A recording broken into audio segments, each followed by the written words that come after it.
ఇక కాంగ్రెస్ పాలనలో మహిళలకు రక్షణ లేకుండా పోతుంది. ఇంటి నుంచి బయటికి వెళ్లాలంటే జంకే పరిస్థితి నెలకొంది. ఇక రేవంత్ పాలనలో ఆడబిడ్డలు బిక్కుబిక్కుమనే పరిస్థితి దావరించింది. ఇక జూబ్లీస్ లో ఉప ఎన్నికల హడావుడి ఉంది.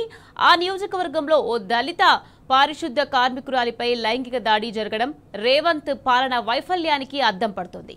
ఇక హైదరాబాద్ నడిబొట్టున ఈ ఘటన జరగడం తీవ్ర కలకలం రేపుతోంది. ఇక జూబ్లీహిల్స్ నియోజకవర్గం బోరబండ పిఎస్ పరిధిలో మహిళపై జరిగిన రేప్ రాష్ట్రంలోని పరిస్థితిని తెలియజేస్తుంది.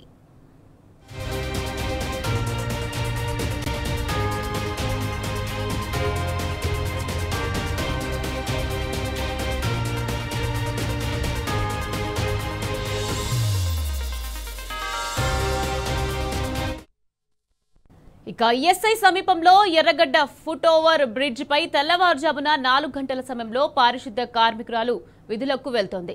ఏజీ కాలనీలో విధులు చేసేందుకు ఫుట్ ఓవర్ బ్రిడ్జ్ పైకి వెళ్లింది. అప్పటికే మద్యం మత్తులో ఉన్న నంబూరి రాజు అనే వ్యక్తి మహిళను అడ్డగించి లైంగిక దాడి చేశాడు.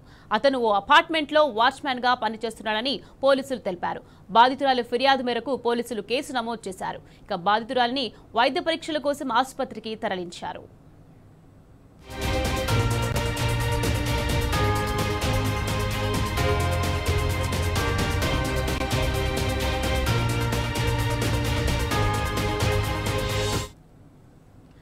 ఇక ఎన్నికల హడావుడి ఉన్న సమయంలో లైంగిక దాడి జరగడం తీవ్ర దుమారం రేపుతోంది.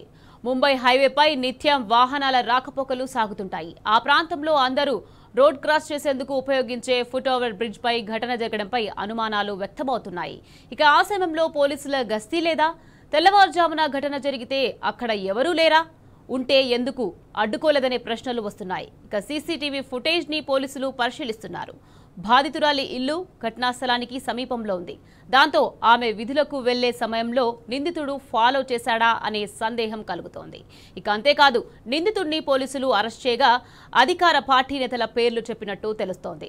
నిందితురాలు పారిశుద్ధ కార్మికురాలు కావడం, దళిత సామాజిక వర్గానికి చెందడంతో పోలీసులు తప్పనిసరి పరిస్థితుల్లో అదుపులోకి తీసుకున్నట్లు సమాచారం.